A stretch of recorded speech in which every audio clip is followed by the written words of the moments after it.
नमस्कार। Stories from heart में आप सभी का स्वागत है। आज मैं सुनाने जा रही हूँ सुभद्रा कुमारी चौहान द्वारा लिखी हुई एक कहानी। खूब लड़ी मर्दानी वो तो झांसी वाली रानी थी। जैसी अमर कविता की रचयिता सुभद्रा कुमारी चौहान जितनी बड़ी कवित्री थी उतनी ही बड़ी कथाकार भी थी।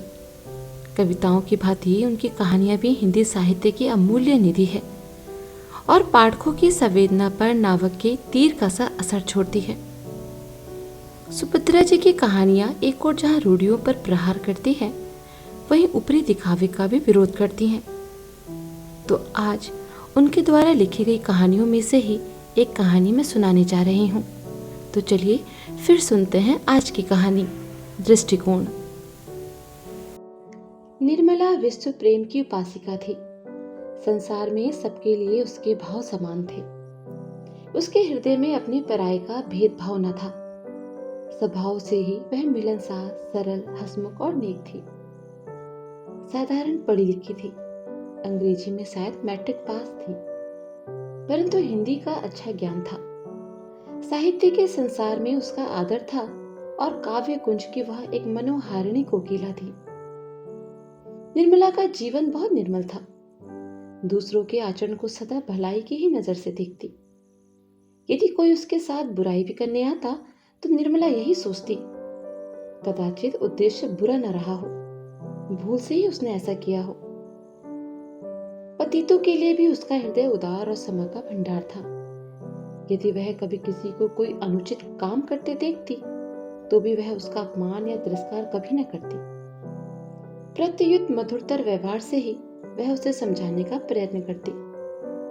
कठोर वचन कहकर किसी का जी दुखाना निर्मला ने सीखा ही न था, किंतु इसके साथ ही साथ जितनी वह नर्म, सुशील और दयालु थी, उतनी ही वह आत्माभिमानिनी, दृढ़ निश्चयी और न्यायप्रिय भी थी। नौकर चाकरों के प्रति भी निर्मला का व्यवहार बहुत दयापूर्ण होता।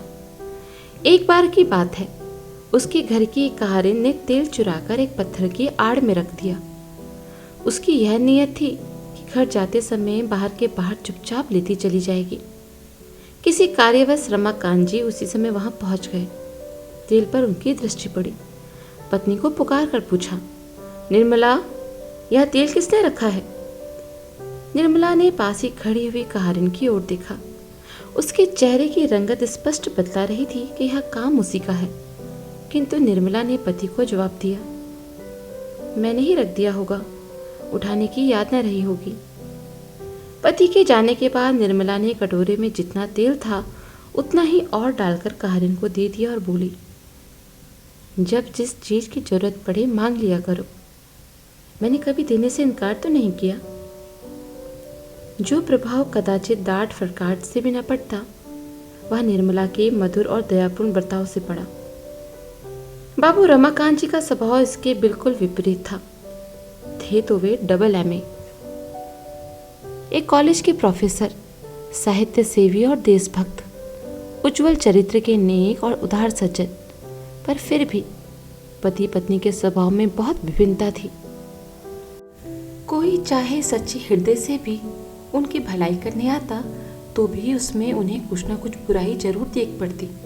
वे सोचते, इसकी तह में अवश्य ही कुछ न कुछ भेद है, कुछ न कुछ स्वार्थ होगा, तभी तो यह भलमनसाह दिखाने आया है, नहीं तो मेरे पास आकर इसे ऐसी बात करने की आवश्यकता ही क्या पड़ी थी। पतितों को वे बड़ी घृणा की नजर से देखते, उनकी हंसी उड़ाते। गिरने वाले को एक धक्का देकर वे गिरा भले ही दे, किंतु बाह पकड़कर उसे ऊपर उठा के वे अपना हाथ अपवित्र नहीं कर सकते थे। वे पतितों की छाया से भी दूर दूर रहते थे। अपने निकट संबंधियों की भलाई करने में यदि दूसरे की कुछ हानि भी हो जाए तो उन्हें इसमें अफसोस न होता था। वे सज्जन होते हुए भी सज्जनता के कायल न थे। कोई उनके साथ बुराई करता तो वे उसके साथ उससे दूनी बुराई करने में उन्हें संकोच न होता था। पति पत्नी दोनों को अलग खड़ा करके यदि ढूंढा जाता तो अपूर्ण के नाम से उनमें दिल के बराबर भी थप्पड़ न मिलता। वह जगत में उनकी तरह सफल जोड़ा, उनके सदृश सुखी जीवन कदाचित बहुत कम देख पड़ता। दूसरों को उनके सौभाग्य पर ईर्ष्या होती थी। उनमें आपस में कभी किसी प्रकार का झगड़ा या अप्रिय व्यवहार न होता। फिर भी दोनों में पद पद पर मतभेद होने के कारण उनका जीवन सुखी न रहने पाता था। श्याम, सुबह, निर्मला दोनों समय घर के कामकाज के बाद मील मील तक घूमने के लिए चली जाती थी। इससे शुद्ध वायु के साथ साथ कुछ समय का एकांत मिलता, जो उसे कोई नई बात सोचने या लिखने के लिए सहायक होता। किंतु निर्मला की सास को बहू की यह हवाखोरी न रूसती थी। उन्हें यह संदेह होता था कि यह घूमने के बहाने न जाने कहाँ कहाँ जाती होगी, न जाने किससे किससे मिलकर क्या क्या बातें करती होगी। पर वह देखा करती कि निर्मला किधर से जाती है और कहाँ से लौटती है। एक बार उन्होंने पूछा भी, तुम गई तो इधर से थी, उस ओर से कैसे लौटी? निर्मला इसका क्या जवाब देती, हंसकर रह जाती। किंतु निर्मला की सास बहू की चुप्पी का दूसरा ही अर्थ लगाती। उन्हें निर्मला का आचरण पसंद न था, उसके चरित्र पर उन्हें पद पद पर संदेह होता। किंतु इन मामलों में जब वह स्वयं रमाकांत को ही उदासीन पाती तो उन्हें भी मन महसूस कर रह जाना पड़ता था, क्योंकि रमाकांत के सामने भी निर्मला घूमने निकल जाती और घंटों बाद लौटती। अन्य पुरुषों से उनके सामने भी स्वच्छंदता पूर्वक बातचीत करती, परंतु रमाकांत इस पर उसे जरा भी न दबाते। किंतु कभी कभी जब उनसे बर्दाश्त न होता तो वे रमाकांत से कुछ न कुछ कह बैठती, तो भी वे यही कहकर कि इसमें क्या बुराई है टाल देते। उनकी समझ में रमाकांत इस प्रकार माँ की बात ना मानने के लिए ही पत्नी को सह देते हैं। इसीलिए वे प्रत्यक्ष रूप से तो निर्मला को अधिक कुछ न कह सकती थी, किंतु अप्रत्यक्ष रूप से कुत्ते बिल्ली के बहाने ही सही अपने दिल का गुबार निकाला करती। निर्मला सब सुनती और समझती, किंतु वह सुनकर भी न सुनती और जानकर भी अनजान बनी रहती। वह अपना काम नियम पूर्वक करती रहती। इन बातों का उसके ऊपर कुछ भी प्रभाव न पड़ता। कभी कभी उसे कष्ट भी होता, किंतु वह उसे प्रकट न होने देती। वह सदा प्रसन्न रहती, यहाँ तक कि उसके चेहरे पर सिकन तक न आती। वह स्वयं किसी की बुराई न करना चाहती थी, उसके विरुद्ध चाहे कोई भी कुछ भी करता रहे। एक दिन कॉलेज से लौटते ही रमाकांत ने कहा, आज एक बड़ा विचित्र किस्सा हो गया निर्मला। क्या हुआ? निर्मला ने उत्सुकता से पूछा। घृणा का भाव प्रकट करते हुए रमाकांत बोले, हुआ क्या?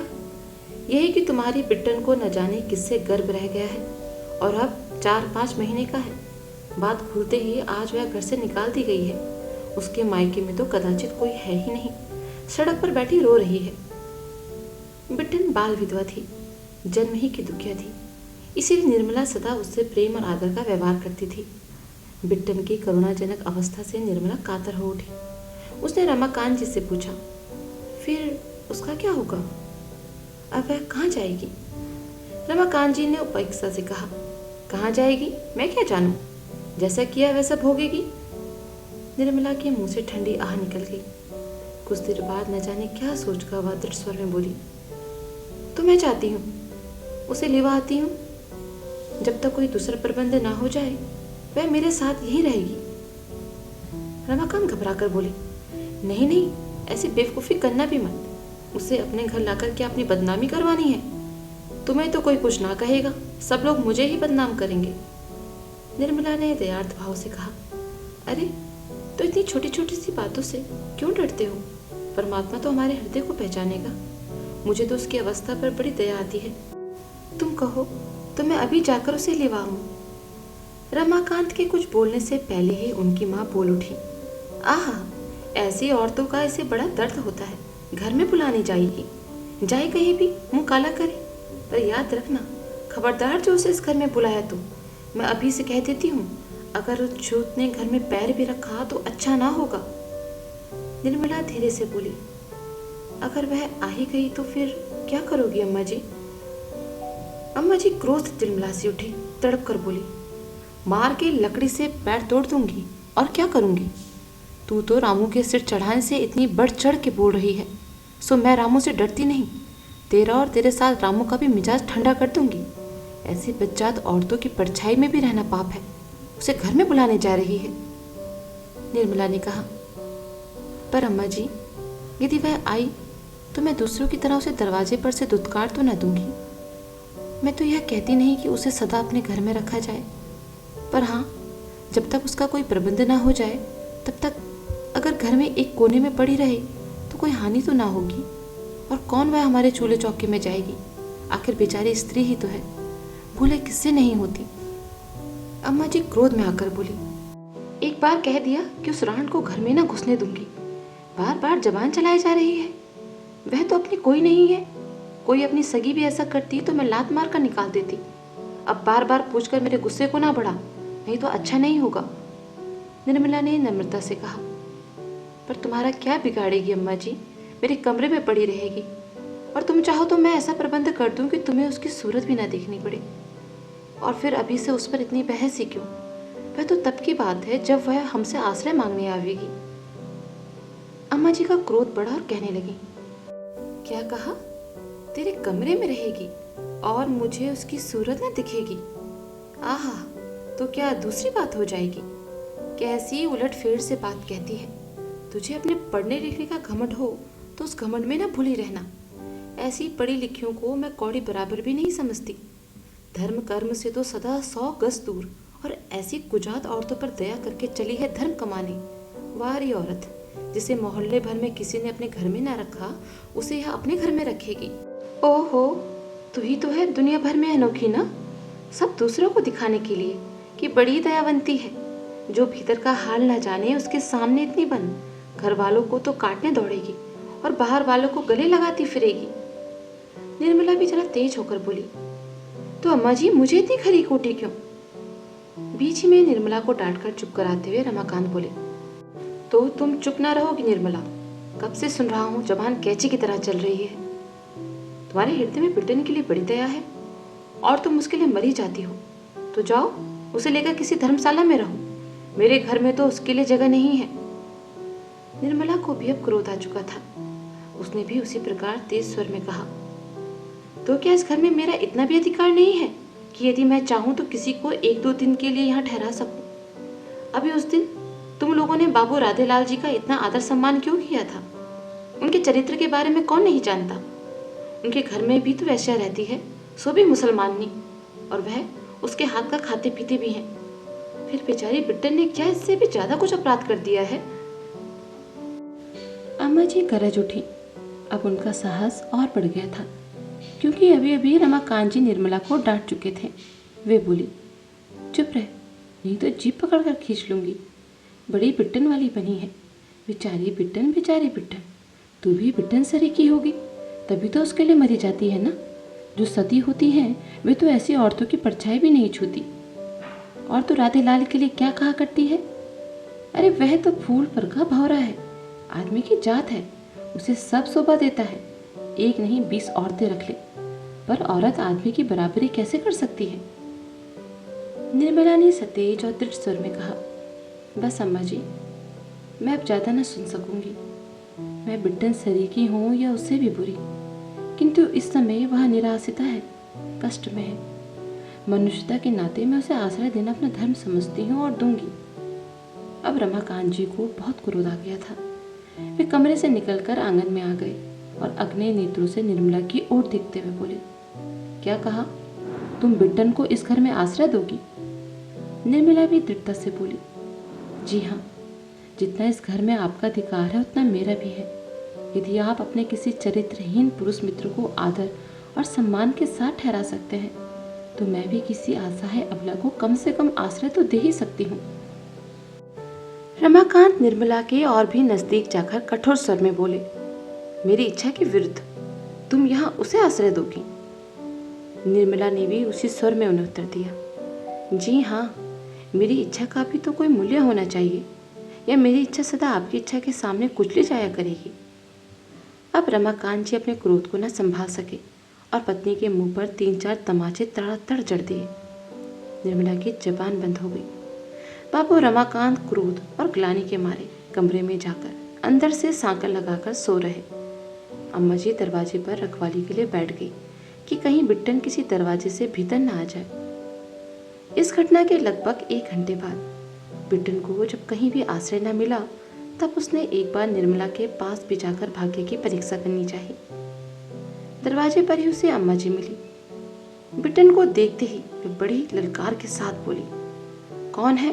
बिट्टन, दूर, उधर ही रहना, खबरदार जो कहीं दिल्ली के भीतर पैर रखा तो। बिट्टन बाहर ही रुक गई। निर्मला पास पहुंचकर शांत और कोमल स्वर में यह कहती हुई, बिट्टन बाहर ही बैठो बहन, मैं वहीं तुम्हारे पास आती हूँ। दिल्ली से बाहर निकल गई। बिट्टन और निर्मला दोनों बड़ी देर तक लिपट कर रोती रही। निर्मला ने कहा, तुम्हारी ही तरह मैं भी बिना घर के हूँ बहन। यदि इस घर पर मेरा कुछ भी अधिकार होता तो मैं तुम्हें इस कष्ट के समय कहीं भी न जाने देती, पर क्या करूं, विवश हूं। किंतु तुम मेरा यह पत्र लेकर मेरे भाई ललित मोहन के पास जाओ, वे तुम्हारा सब प्रबंध कर देंगे। उनका स्थान तो तुम जानते ही हो ना। पर रात के समय पैदल जाना ठीक नहीं। यह रुपए लो, तांगा कर लेना। ईश्वर पर विश्वास रखना बहन, जिसका कोई नहीं होता उसका साथ परमात्मा देता है। निर्मला ने 10 रुपए बिट्टन को दिए। वह पत्र लेकर चली गई। निर्मला घर में आई, एक चटाई डालकर बाहर बरामदे में ही पड़ी रही। सवेरे उसकी आंख उस समय खुली जब रमाकांत उठ चुके थे और उनकी मां नहाकर पूजा करने की तैयारी कर रही थी। निर्मला नित्य की तरह उठकर घर का सब काम करने लगी, जैसे शाम की घटना की उसे कुछ याद ही ना हो। यदि वह मार खाने के बाद कुछ अधिक भगचक करती या रोती चिल्लाती तो कदाचित अपनी इस हरकत पर रमाकांत जी को इतना पश्चाताप न होता जितना अभी हो रहा था। उन्हें बार बार ऐसा लगता है जैसे निर्मला ठीक थी और वे भूल पर थे। उनसे ऐसी भूल और कभी ना हुई थी। कल न जाने क्यों और कैसे वे निर्मला पर हाथ चला बैठे थे। उनका व्यवहार उन्हीं को 100 बिच्छुओं के दंशन की तरह पीड़ा पहुंचा रहा था। वे अवसर ढूंढ रहे थे कि कहीं निर्मला उन्हें एकांत में मिल जाए तो वे पश्चाताप के आंसुओं से उसके पैर धो दे और उससे क्षमा मांग ले। किंतु निर्मला भी सतर्क थी। वह ऐसा मौका ही ना आने देती थी। वह बहुत बचकर घर का काम कर रही थी। उसके चेहरे पर कोई विशेष परिवर्तन न था। ना तो यही प्रकट होता था कि खुश है और न यही कि नाराज है। हाँ, उसमें एक ही परिवर्तन था कि अब उसके व्यवहार में हुकूमत की झलक न थी। वह अपने को उन्हीं 2-3 नौकरों में से एक समझती थी जो घर में काम करने के लिए होते हैं, मगर जिनका कोई अधिकार नहीं होता। तो ये थी आज की कहानी। कहानी सुनने के लिए आप सभी का धन्यवाद।